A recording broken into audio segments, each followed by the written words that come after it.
PN Singh साहब पटना विश्वविद्यालय के कर्मठ और मूर्धन्य विद्वान प्रोफेसर अजय कुमार सिंह साहब, पटना विश्वविद्यालय के कुलसचिव प्रोफेसर अतुल आदित्य पांडे साहब, छात्र कल्याण अध्यक्ष अनिल कुमार जी तथा इस सभागार में उपस्थित सभी शिक्षक, खास करके अपनी मेहनत और प्रतिभा के आलोक में खेलने वाले हमारे 35 गोल्ड मेडलिस्ट तथा उनके अभिभावक। क्योंकि समय सीमित है और सीमित समय में कुछ कहना आपसे बात करना चाहता हूँ। यह इस विश्वविद्यालय की स्थापना तब हुआ था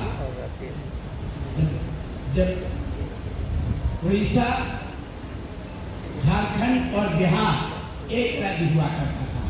यानी पटना विश्वविद्यालय इन तीनों राज्यों का शिक्षण प्रशिक्षण का कार्य करता था, इसलिए इसे ऑक्सफोर्ड ऑफ द ईस्ट कहा जाता था। आपको जानकर खुशी होगी कि इसी विश्वविद्यालय के छात्र और कुलपति डॉक्टर सच्चिदानंद सिंह कंस्टिट्यूएंट असेंबली के पहला अध्यक्ष थे, कंस्टिट्यूएंट असेंबली के फर्स्ट स्पीकर, फर्स्ट चेयरमैन थे और उन्होंने बिहार का नाम रोशन किया था अपनी विद्वता के बल पर, अपने बौद्धिक क्षमता के बल पर। उनके एक प्रसिद्ध किताब है, शायद हम आग्रह करेंगे कि अगर मौका मिले तो आप भी पढ़ें। उनका एक प्रसिद्ध किताब है internal colony study of regional expertise. उसमें उन्होंने लिखा था कि बिहार, तत्कालीन बिहार, उसमें झारखंड भी था, तत्कालीन बिहार में भारत की खनिज संपदा 40% थी, फिर भी इस राज्य का विशेष विकास नहीं हुआ। क्योंकि विकास में दो तत्व इम्पोर्टेंट होता है, एक पूंजी कैपिटल, फिजिकल कैपिटल, दूसरा मानव पूंजी ह्यूमन कैपिटल। ह्यूमन कैपिटल से मतलब जिस राज्य के लोग पढ़े लिखे प्रशिक्षित होंगे, जिनकी जितनी विद्वता होगी, उसी के आधार पर विकास की सीमा और इसकी परिकल्पना को साकार करेंगे। मित्रों, बिहार आज देश के सबसे गरीब और सबसे पिछड़ा राज्य। कारण यह है कि बिहार की जो कुल प्रति व्यक्ति आय है, पर कैपिटा इनकम है, वो देश से सबसे कम है। यानी 54,111 रुपया हमारा पर कैपिटा इनकम है, जबकि देश का इनकम है 1,85,000। आप सोच सकते हैं कितने संसार कितनी मजबूरी से गुजर रहे हैं। हमारे प्रतिभावान छात्रों को क्या परेशानी होती होगी, आप कल्पना कर सकते हैं। बिहार प्रतिभा की धरती रही है, मैं उसे दोहराना नहीं चाहता हूँ। जब विश्वविद्यालय संसार में जब 2 विश्वविद्यालय था, उस समय पटना मगध में नालंदा विश्वविद्यालय 6वीं शताब्दी में खुला था। उसी तरह विक्रमशिला विश्वविद्यालय 12वीं शताब्दी में खुला था, जहाँ पर देश विदेश से लोग पढ़ने के लिए आते थे। बिहार प्रतिभा की धरती है, यहाँ प्रतिभा निखरती है और देश के कोने कोने में फैलती है।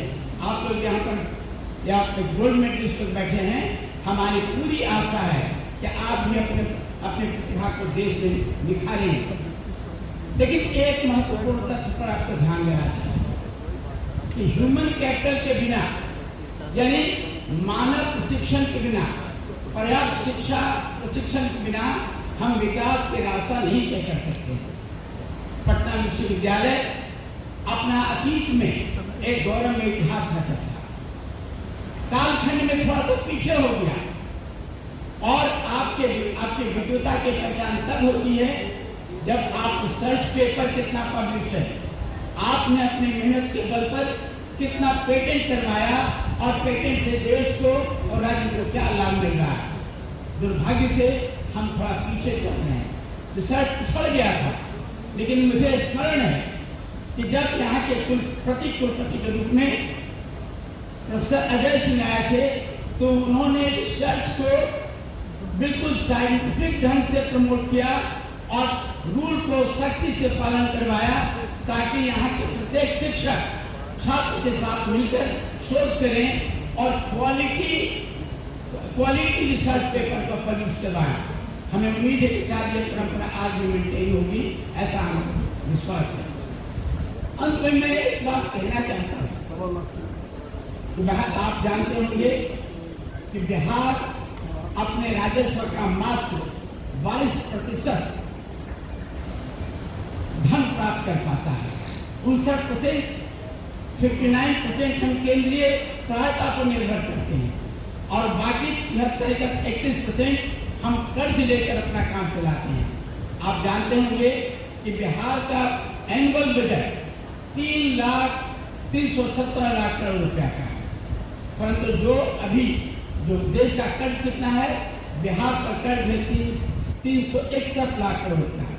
ऐसी स्थिति में पूंजी के अभाव में प्रतिदिन 63 करोड़ रुपया हम अपने सूद के रूप में देते हैं। अर्थात जब तक हमारे पास एक सफल पूंजी, मानव पूंजी नहीं होगा, जिसके इनोवेटिव विजन से नई चीज की इजाद नहीं होगी, तो हम अपने खोए गौरव को नहीं प्राप्त कर सकते हैं। एक उदाहरण देना चाहते हैं शिक्षकों के लिए। आप जानते होंगे तो जो नए बच्चे जो भी देख रहे होंगे कि हमको पकड़ के ला रहे हैं, कुछ बच्चों के मन में एक उत्सुकता होगी कि आखिर सबको पकड़ के क्यों ले जा रहा है।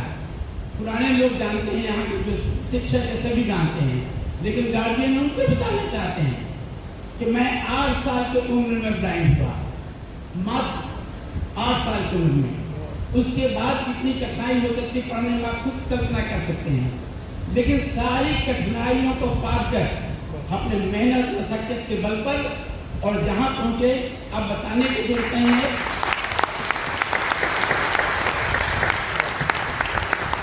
आप अगर चैट जीपीटी में आप खोज लें, गूगल सर्च करें, चैट जीपीटी गूगल सर्च, उसमें खोज मेरा नाम डालें, हम पर हमारे बारे में आपको कम से कम 200 लेख मिलेगा। बच्चों, मैं ये कहना चाहता हूँ, बड़ों के लिए नहीं, जो छात्र लोग बैठे उनको कहना चाहते हैं कि मेरे जैसे व्यक्ति का जीवन में कितनी कठिनाई हुई, परंतु जब आदमी में प्रबल इच्छा शक्ति हो, उसमें कुछ करने की तमन्ना हो, तो दुनिया की कोई ताकत उसे पीछे नहीं लेकर सकता।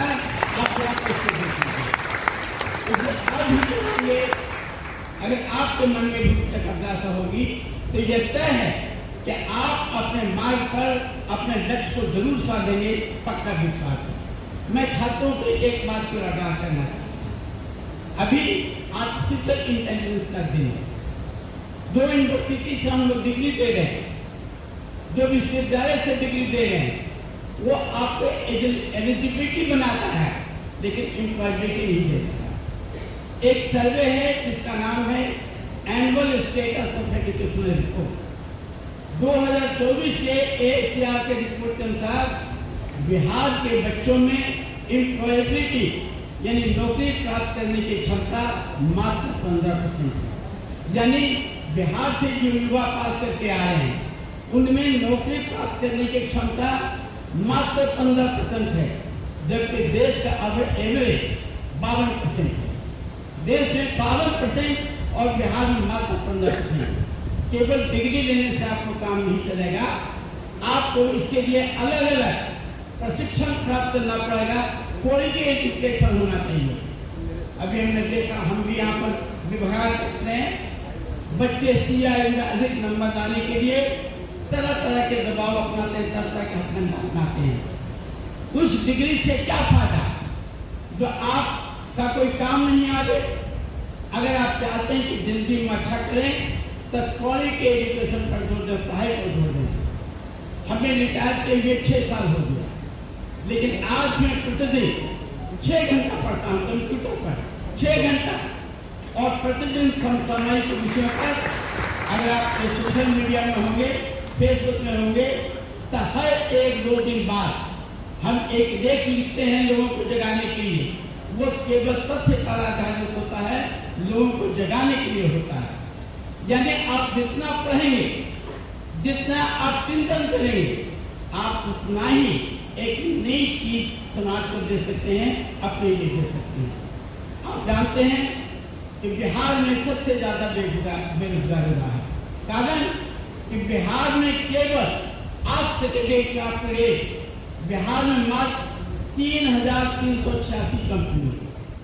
उस कंपनी में कितने लोग नौकरी कर पाएंगे? जबकि इसके उलट गुजरात में 35,990, तमिलनाडु में 40,570 और दक्षिण के राज्यों में इतने सारे कंपनी हैं। अब जिसके लिए हम नौकरी के लिए वहां जाते हैं, हमारे यहाँ कितना है? मात्र 3,386। मित्रों, खासकर युवा वर्ग को संबोधित करके बोल रहे हैं कि आपके जीवन में बहुत चुनौती है। अभी देखिए, जैसे ही 50% टैरिफ डाला गया, इसका परिणाम क्या हुआ? 25,000 लोग बेरोजगार हो गए। 6 सेक्टर में काम कर रहे थे, टेक्सटाइल में, फार्मास्यूटिकल इंडस्ट्री में, सी फूड में, यानी 6 सेक्टर के लोग 25,000 बेरोजगार हो गए। उसी तरह जो कंप्यूटर सेक्टर में, जैसे विप्रो है, इंफोसिस है, एक्सेंचर है, इसमें 25% लोग क्षतिग्रस्त हो गए। क्यों? क्या आज का युग आर्टिफिशियल इंटेलिजेंस का युग है। एक आर्टिफिशियल इंटेलिजेंस की एफिशिएंसी इतनी अधिक होती है कि जिसके कारण आदमी को क्षति करने पड़ रही है। आप जिसके साथ साथ चले, यानी बच्चे, आप आर्टिफिशियल इंटेलिजेंस के युग में जी रहे हैं।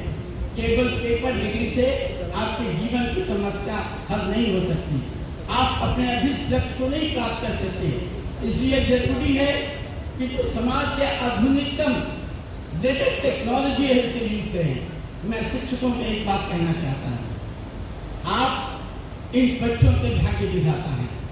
जब तक आप अपने अंदर नए ज्ञान का नया सोच नहीं पैदा करेंगे, आप रिसर्च आर्टिकल द्वारा अपने आप को अपडेट नहीं करेंगे, तो आप अपना ज्ञान इन बच्चों के साथ शेयर नहीं कर सकते हैं। इसलिए मैं शिक्षकों से अनुरोध करना चाहता हूँ। मैं एक मैगजीन पढ़ रहा था, इंडिया फोरम, जिसमें रिसर्च पेपर पढ़ता है। उसके एडिटर ने लिखा है कि कई लोग ऐसे हैं जो हमसे आग्रह करते हैं कि हमको प्रमोशन पाना है, इंक्रीमेंट पाना है, इसलिए किसी तरह हमारा मैगजीन आर्टिकल पहले पब्लिश कर दीजिए। मित्रों, आपके रिसर्च पेपर की क्वालिटी होना चाहिए, तो उसके बल पर वह स्वतः सेलेक्ट हो, आपको पैरवी करने की जरूरत नहीं पड़ेगी। एक अंतिम अपना एक्सपीरियंस शेयर करना चाहता हूँ। अभी हाल में जो असिस्टेंट प्रोफेसर का अपॉइंटमेंट हुआ, उसमें मैं यूनिवर्सिटी सर्विस कमीशन का एक एक्सपर्ट था अंग्रेजी में। हमने टोटल 180 अभ्यर्थियों का इंटरव्यू लिया, लेकिन जो मुझे देखने को मिला, मैं बहुत निराश हुआ। उसमें से 90% अभ्यर्थी वो अंग्रेजी के टीचर कहना लायक नहीं थे। वो न बोल सकते थे, यानी अंग्रेजी का शिक्षक अंग्रेजी बोल भी नहीं पा रहे थे। जब उनके रिसर्च के बारे में पूछा कि रिसर्च क्या होता है, वो भी नहीं जानते थे। और सभी के सभी PhD थे। तो इस प्रकार से केवल कागजी PhD लेने और कागजी डिग्री लेने से आपके जीवन की समस्या कदापि हल नहीं होगा। अगर आप चाहते हैं कि आप कुछ करें, तो आपको नियमित पढ़ना होगा। अभी देख लीजिए, तो नासा है, अमेरिका का नासा, उस नासा में 80% इंडियन है, 80% साइंटिस्ट इंडियन है।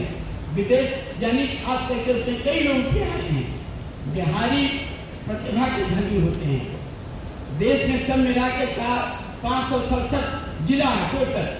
उस जिला में या तो SP या DM या दोनों बिहारी पदाधिकारी है। आइए तो बिहारी, ये छोटी सी बात के बताता है कि बिहारियों में प्रतिभा अपार ढंग से भरा है। आवश्यकता है कि आप अपने प्रतिभा को पहचाने और समय के साथ अपनी मेहनत के बल पर, अपनी पढ़ाई के बल पर से तलाशें और समाज को अपना एक अमूल्य योगदान दें। इन्हीं शब्दों के साथ मैं सभी को धन्यवाद सर, आप हम सभी के लिए प्रेरणा स्रोत हैं। आपके संबोधन के लिए आभार। अब हम